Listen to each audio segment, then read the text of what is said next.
And good morning. Thank you for joining us for KBOI 2 News Midday. I'm Brian Moore, and let's get right to your top 11 stories at 11.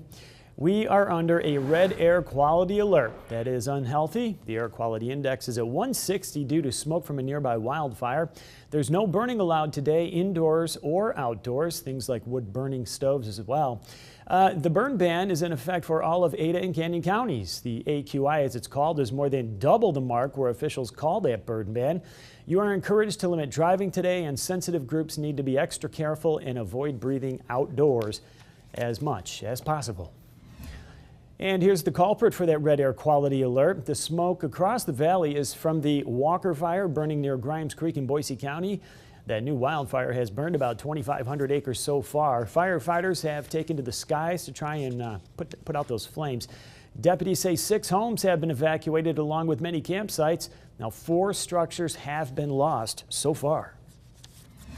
And key stakeholders met in Eagle over the weekend to discuss what to do about the intersection at Eagle and State Street in Eagle. Planners originally wanted to put in a roundabout. The idea received a lukewarm reception at best by many folks.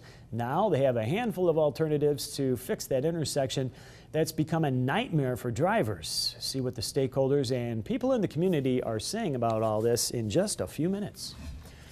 ACHD says it will paint permanent green bike boxes at a number of intersections in downtown Boise to improve bicycle safety.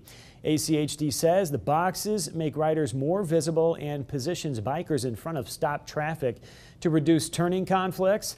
They'll be coming to Capitol Boulevard at Myrtle, River Street, Idaho Street, and Bannock. Southwest Airlines is experiencing major problems for the second day in a row because of a computer glitch. The issue is affecting check-ins at airports across the country. Baggage and airline's website also affected. Passengers are urged to arrive early for flights and print those boarding passes beforehand at home. And you've seen this man, 25-year-old Brandon Bozeman. Within the past week, Nampa police would like to hear from you. Bozeman's body was found in Indian Creek in Nampa over the weekend. A passerby spotted him. Investigators say they're still looking into the circumstances of his death. Anyone who's had contact him within the past week should notify police.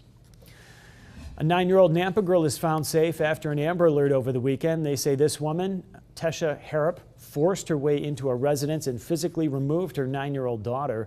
Harrop was arrested and charged with custodial interference, battery, and unlawful entry.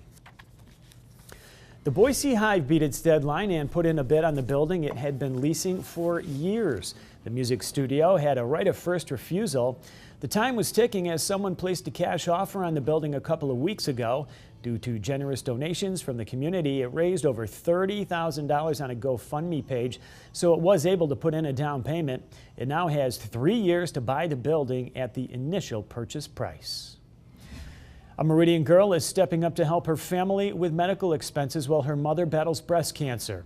With the help of family and friends, the 6-year-old Heidi Fry set up a lemonade stand outside of D&B in Meridian yesterday. Heidi's mother, Julie, has been diagnosed with stage 4 breast cancer. I didn't ask for it. Everybody just so generously started doing support and rallying for fundraisers and things like that. And it means so much. There will be another fundraiser on Monday, October 19th. It'll be at the Kona Grill in Meridian. Riders Against Domestic Abuse and Rape, or RADAR, held a scavenger hunt ride to help raise funds for the organization and promote awareness during Domestic Violence Awareness Month. The group helps advocate for victims of abuse, including representing domestic violence victims in court. We go to court with the victims. We give them support. We'll do ride-bys by their house, drive-bys to make sure everything's okay. We go in and we secure their house if they decide to stay. I don't recommend it, but if they decide to stay, we'll go in and make sure their house is secure, change their locks. The organization is also planning to expand to counties in south central Idaho. Boise State beat Colorado State in Colorado over the weekend handily, 41-10. Freshman quarterback Brett Rippon threw for 339 yards. Wide receiver Thomas Spurbeck made 5 catches for 178. The Bronco defense continued to dominate, holding the Rams to just 10 points. But defensive coordinator Marcel Yates says there's a lot of work still to be done. Dominance to me isn't a game or isn't, half a season. It's a full season, of playing that. Every week you have to be humble and hungry each week because every opponent is different. The Broncos now have won 4 straight, and 2 of those were conference opponents. The next task, they play Utah State this coming Friday.